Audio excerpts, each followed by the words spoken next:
Abandoned military base in the Rocky Mountains, November 17, 1991. The cold in the underground base was far more piercing than I had imagined.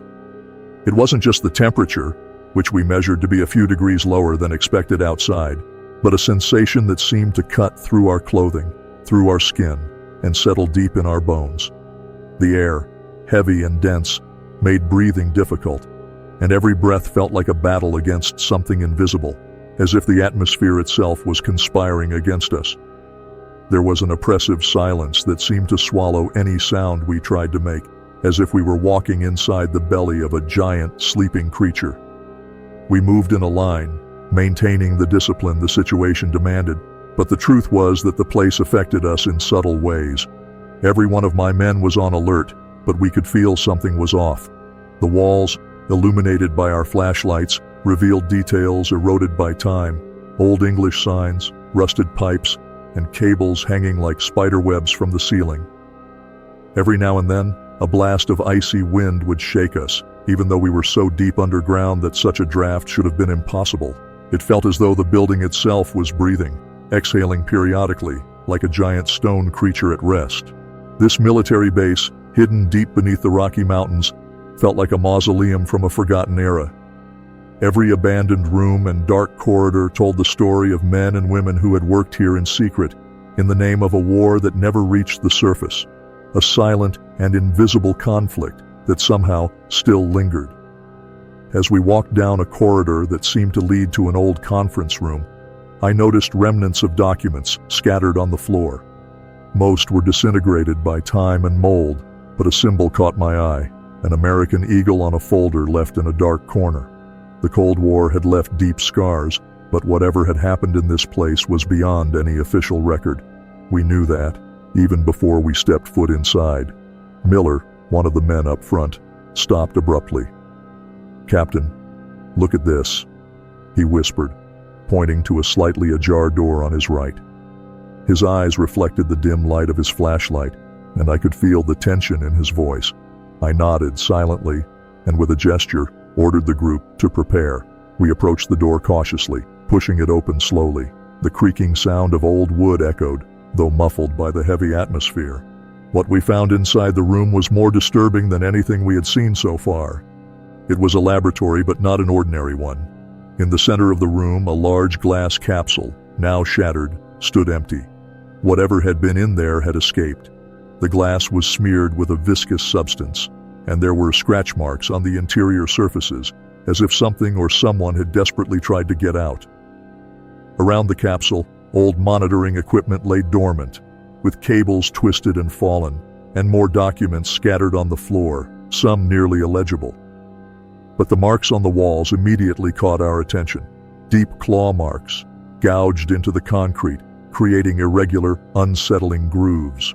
What the hell were they doing here? Smith muttered, his voice barely audible. But no one responded. There were no words to explain what we were seeing. The feeling that we were involved in something far greater than we could comprehend grew with every step we took. Johnson, who was usually the calmest of the group, was visibly nervous.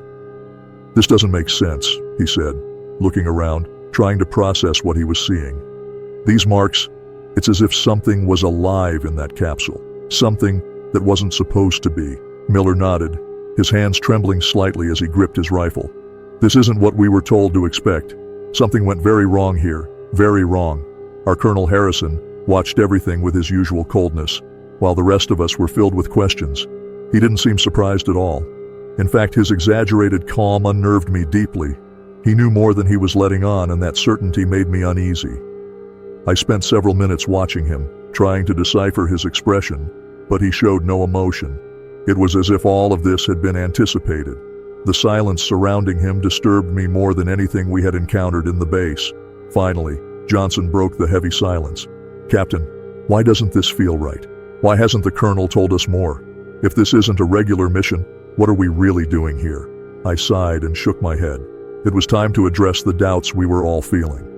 "Colonel," I said, my voice echoing slightly in the desolate room, "what are we really looking for here?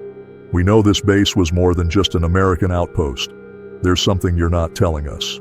Harrison stopped and stared at me for a few seconds. His expression was hard to read, but I sensed something deeper in his eyes.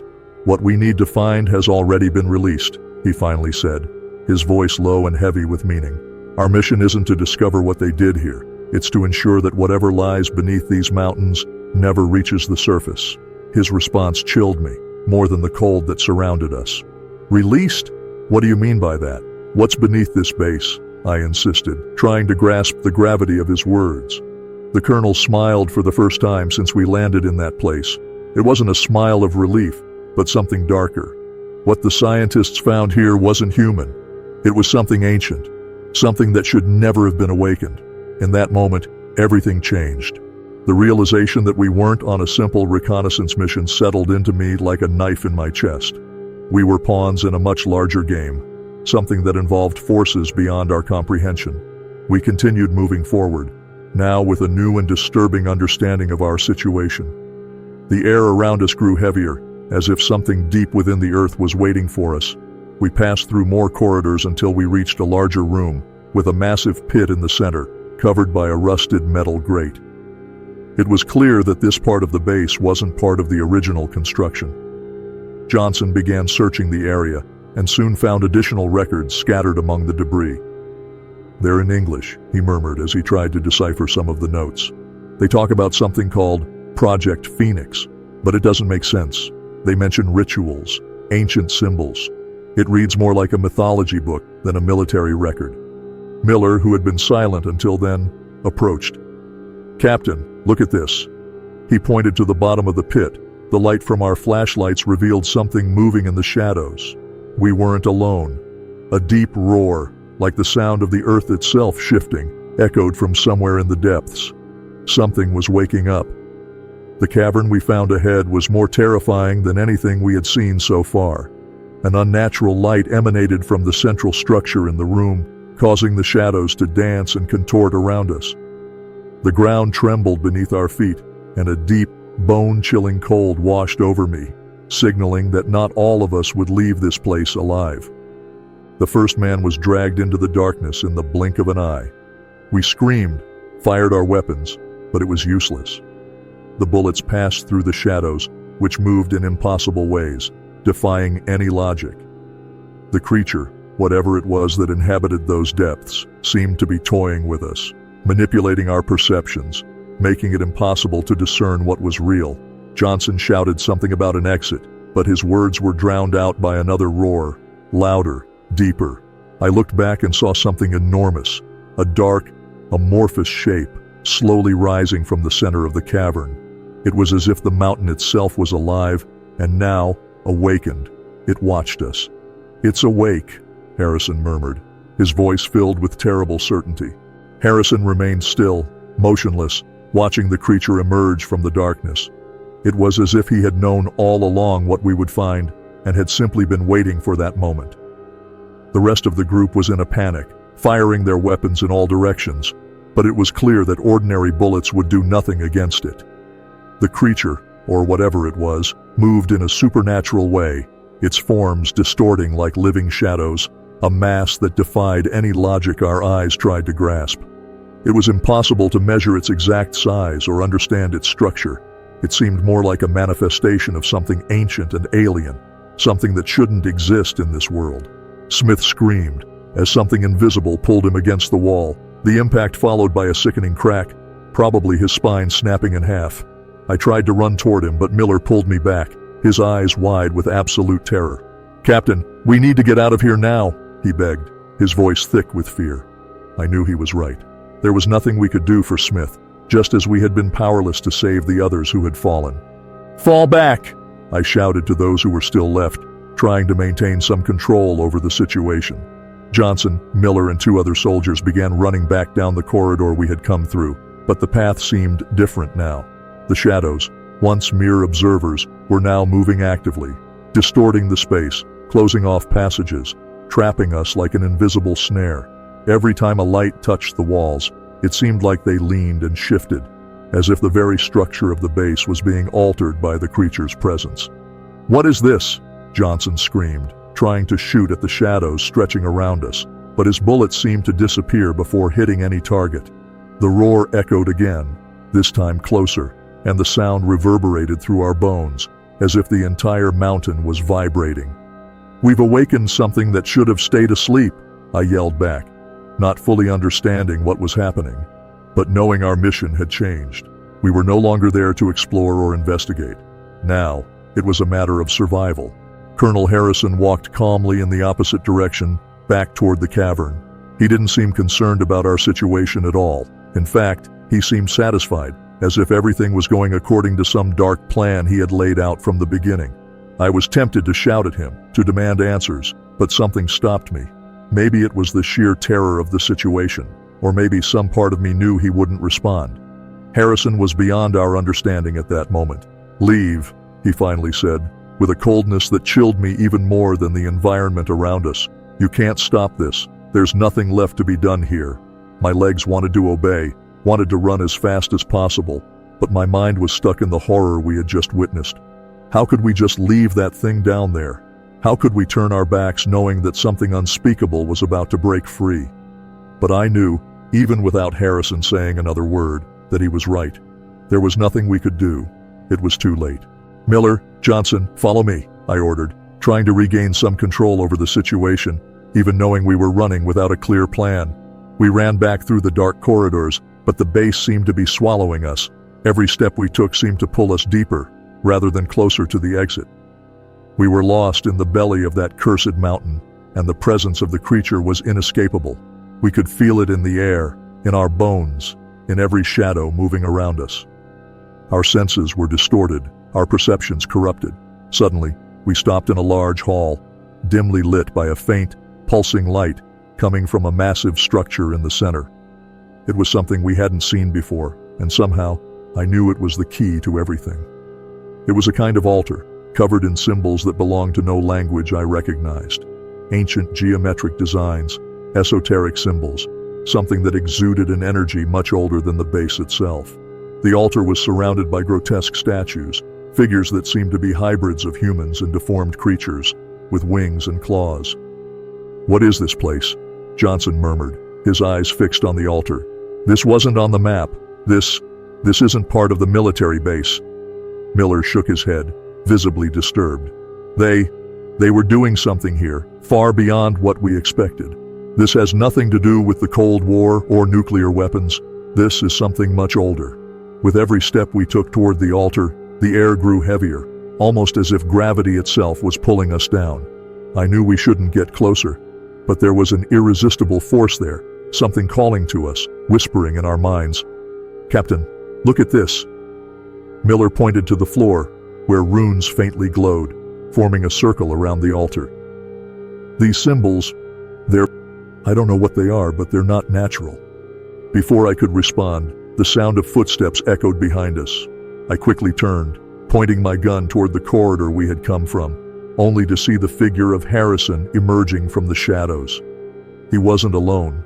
Behind him, something moved, a dark, shapeless form that didn't seem to have a defined outline but stretched and contorted, taking on different shapes every second. "There's no point in running," Harrison said calmly. "You already know too much. Now, all that's left is to accept what's coming." "What the hell is this, Colonel?" I shouted, unable to contain the rage and fear exploding inside me. "You knew the whole time, didn't you? You knew what was here, and you still brought us into this." Harrison looked at me, his eyes devoid of any trace of emotion. "Yes, I knew, but some secrets must be kept at all costs, and you are part of that cost." Johnson screamed something unintelligible and fired at Harrison, but the bullets passed through the colonel without causing any effect. He didn't flinch, didn't show any sign of pain, as if his body wasn't really there. "It's too late," Harrison said, now smiling with a malice that made my stomach turn. "What has been awakened here is greater than any of us. You are mere pawns in the grand scheme of things. We have awakened something that should never have been disturbed, and now you are part of the sacrifice." Miller and Johnson started backing away, but I knew there was nowhere to run. We were surrounded, trapped in that ancient room, and the evil that had been awakened was watching us, ready to claim its victims. The statues around the altar seemed to move subtly, as if they were coming to life, and the altar itself began to pulse with a more intense light, almost blinding.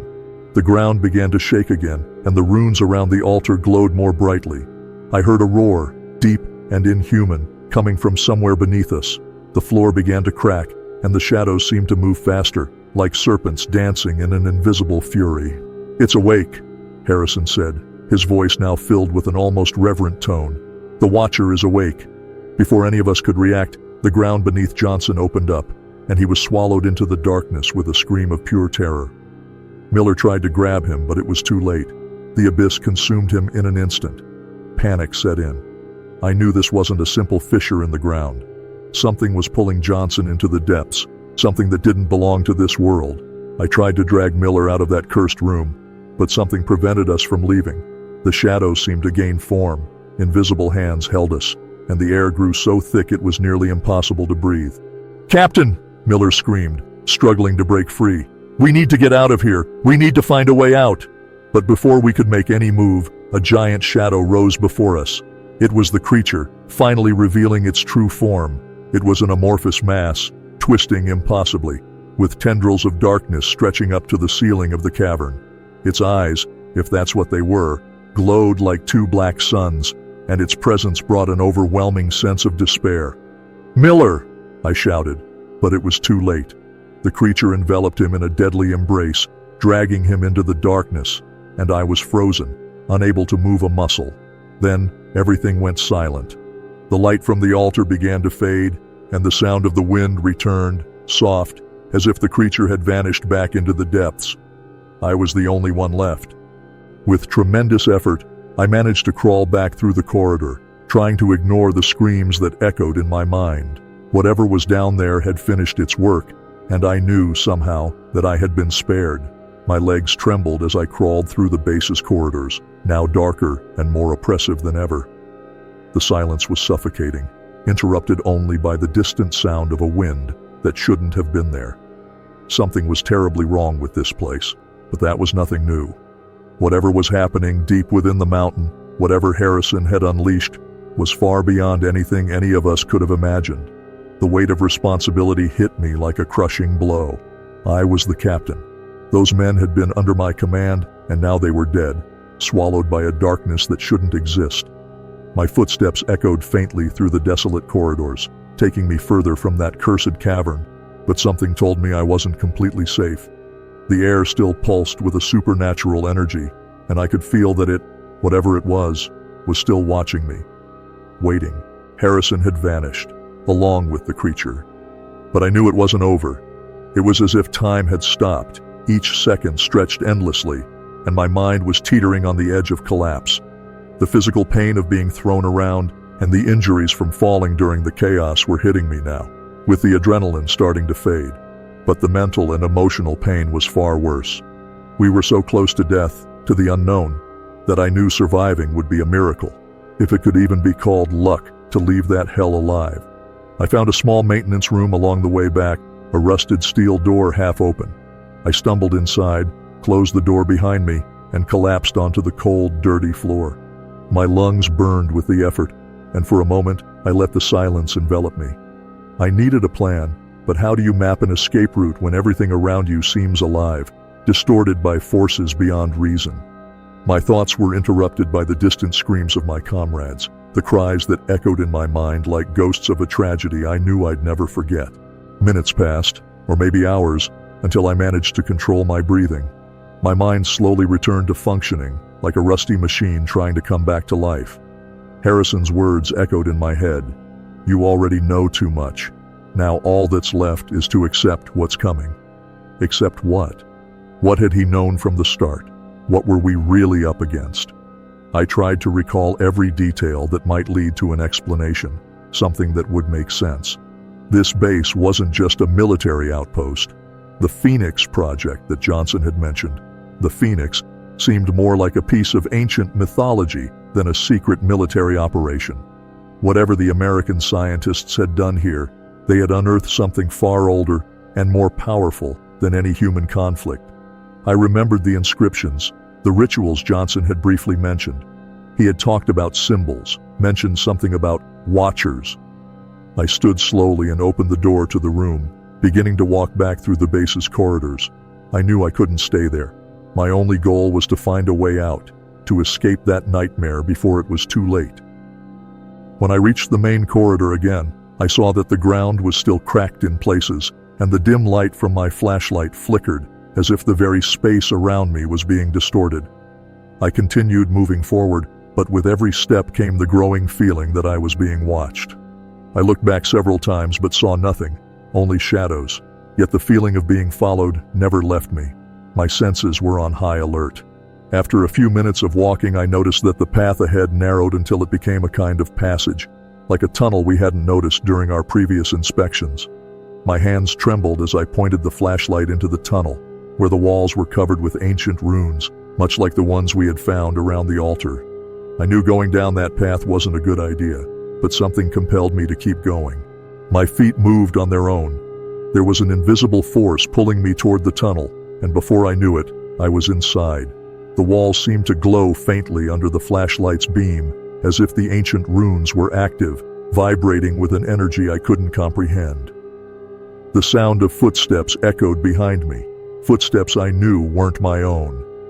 I quickened my pace, but the tunnel seemed to stretch endlessly, and the air grew heavier with every step, making it hard to breathe. When I finally reached the end of the tunnel, I found myself in another room. Unlike the others, this one was small, almost claustrophobic, and in the center was a stone table with more inscriptions. Beside the table was some kind of pedestal, upon which rested an object wrapped in old cloths. I approached slowly, my heart pounding in my chest, and reached out to touch the object. When I removed the cloth, I found something that made no sense. An ancient artifact, a kind of metal disc engraved with symbols I couldn't identify. The moment I touched the disc, I felt a surge of energy course through my body. My mind was flooded with visions, distorted images of men performing ancient rituals, of creatures emerging from the depths of the earth, of mountains crumbling and entire worlds being swallowed by darkness. It was as if the artifact was connected to something much larger, something that transcended human understanding.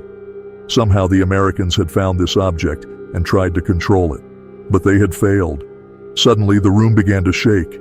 The sound of shifting stones echoed around me, and I realized the tunnel I had come through was collapsing. I ran back, trying to escape, but the shadows surrounded me, almost as if they were alive.